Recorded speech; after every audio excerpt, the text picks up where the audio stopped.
Jesus ascends. What next? Well, Pentecost, of course. The promised Holy Spirit comes upon the disciples. But until then, there are 10 days. Jesus ascends. What next? The disciples, we read in the last verses of Luke's Gospel, left the place of the ascension and returned to Jerusalem with great joy and spent their time continually in the temple praising God. A good point to ponder is, who were the disciples? Well, they were the 11 main followers of Jesus. Judas Iscariot, having betrayed him, has hung himself in remorse. And there was Mary, the mother of Jesus. This is the last mention, by the way. And some other women who had supported Jesus and the group from early on. Oh, and amazingly, Jesus' half-brothers, James, Joseph, Judas, Simon. The first of these, James, we know from elsewhere, had received a resurrection appearance from Jesus.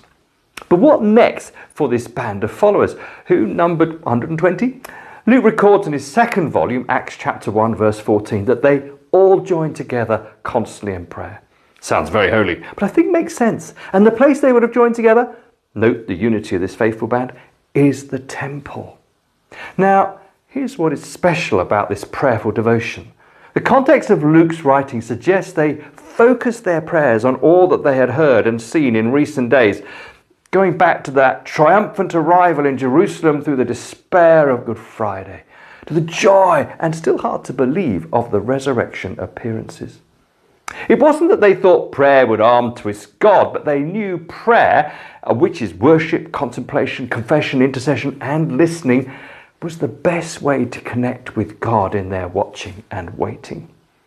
God was settled on his salvation plan. He didn't need persuading by the disciples, but there's an amazing sense that great things happen in the life of the early church when God's people devoted themselves to prayer. Indeed, those disciples next were filled supernaturally with the power of the Holy Spirit. And later on in Acts, time and again, the life of the early church moves forward when the followers of Jesus devoted themselves to prayer.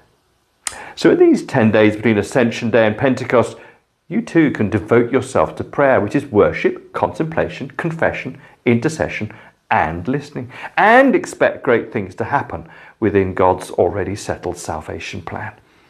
Check out the Thy Kingdom Come app. Devote yourself to prayer. If you've enjoyed this, please like, share, and subscribe.